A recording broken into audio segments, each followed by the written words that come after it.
Hello, ഇന്ന് രാവിലെ തന്നെ കുറച്ച് മീൻ വാങ്ങിച്ചു കേട്ടോ. അപ്പോൾ കിളിമീനാണ് വാങ്ങിച്ചത്. അപ്പോൾ എനിക്കായാലും ഏട്ടനായാലും കിളിമീൻ ഭയങ്കര ഇഷ്ടമാണ് കേട്ടോ. അപ്പോൾ ഇന്ന് കൊണ്ടുവന്ന ഇടയിൽ നോക്കുമ്പോൾ ഈ ഒരു മീൻ മാത്രമേ ഉണ്ടായുള്ളൂ. അപ്പോൾ അത് കുറച്ച് വാങ്ങിച്ചു. അപ്പോൾ അത് കറി വെക്കാനായിട്ട് നോക്കുകയാണ് കേട്ടോ ഞാൻ. മീനെല്ലാം നന്നാക്കി കഴുകി വൃത്തിയാക്കി കൊടുത്തിട്ടുണ്ട്. അപ്പോൾ കിളിമീൻ എപ്പോൾ വാങ്ങിച്ചാലും ഞാൻ തേങ്ങ അരച്ചിട്ടാണ് കേട്ടോ വയ്ക്കുക. തേങ്ങ അരച്ചിട്ടോ അല്ലെങ്കിൽ തേങ്ങാപ്പാൽ ഒഴിച്ചിട്ടാണ് വയ്ക്കാറുള്ളത്.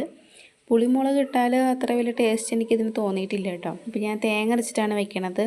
ഇനി ഈ തേങ്ങൻ്റെ കൂടെ തന്നെ മഞ്ഞൾപ്പൊടിയും മല്ലിപ്പൊടിയും മുളക് പൊടിയും ഇട്ട് കൊടുത്തിട്ട് നന്നായിട്ടൊന്ന് അരച്ചെടുക്കാം. ഇനി അതിലേക്ക് വേണ്ടത് ഒരു സവാള, ഒരു തക്കാളി, ഒരു 4 പച്ചമുളക് എടുത്തിട്ടുണ്ട്. കുറച്ച് ഒരു മീഡിയം സൈസ് കഷ്ണം ഒരു ഇഞ്ചിയും എടുത്തിട്ടുണ്ട് കേട്ടോ. ഇനി നേരത്തെ അരച്ച് വെച്ചിട്ടുള്ള അരപ്പുണ്ടല്ലോ, അത് ചട്ടിയിലേക്ക് ഒഴിച്ചു കൊടുക്കാം. അതിനുശേഷം കുറച്ച് വെള്ളം കൂടി ഒഴിച്ചു കൊടുക്കാം കേട്ടോ. കറിക്ക് ആവശ്യമായിട്ടുള്ള വെള്ളം ഒഴിച്ചു കൊടുക്കാം. കുറച്ച് ഉപ്പിട്ട് കൊടുക്കാം.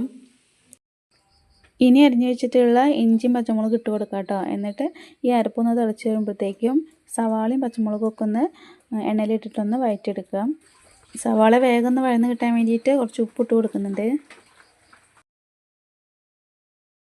സവാളയും തക്കാളിയും വഴറ്റിയെടുത്തിട്ടുണ്ട് കേട്ടോ. ഇനി കുറച്ച് കറിവേപ്പിലയും കൂടി ഇട്ട് കൊടുക്കാം. എന്നിട്ട് ഈ തിളച്ച് വന്നിട്ടുള്ള അരപ്പിലേക്ക് ഇതിട്ട് കൊടുക്കാം. ഇനി പുളിക്ക് ആവശ്യമായിട്ട് 2 അല്ലി കുടംപുളി ഇട്ട് കൊടുക്കുന്നുണ്ട്. അത് കഴിഞ്ഞിട്ട് മീൻ ഓരോന്നായിട്ട് വെച്ച് കൊടുക്കാം. ഈ മീൻ പെട്ടെന്ന് വെന്തരിഞ്ഞ് പോണ മീനായതുകൊണ്ട് തന്നെ ഏറ്റവും അവസാനം മീൻ ഇട്ട് കൊടുത്താൽ മതി കേട്ടോ. അധികം നേരം ഇത് വേവിക്കാനായിട്ട് പറ്റില്ല മീൻ. അപ്പോൾ 2 തള തിളയ്ക്കുമ്പോഴേക്കും മീൻ വെന്തിട്ടുണ്ടാവും. അത് കഴിഞ്ഞ് ചെറിയുള്ളി ഇതുപോലെ കാച്ചി ഒഴിച്ച് കഴിഞ്ഞാൽ അടിപൊളി മീൻ കറി റെഡി ആയിട്ടോ. അപ്പോൾ ഇതുപോലെ എല്ലാവരും ട്രൈ ചെയ്ത് നോക്കണം. സിമ്പിൾ മീൻ കറിയാണ് കേട്ടോ. അടുത്ത നല്ലൊരു വീഡിയോ ആയിട്ട് വീണ്ടും വരാം. ബൈ.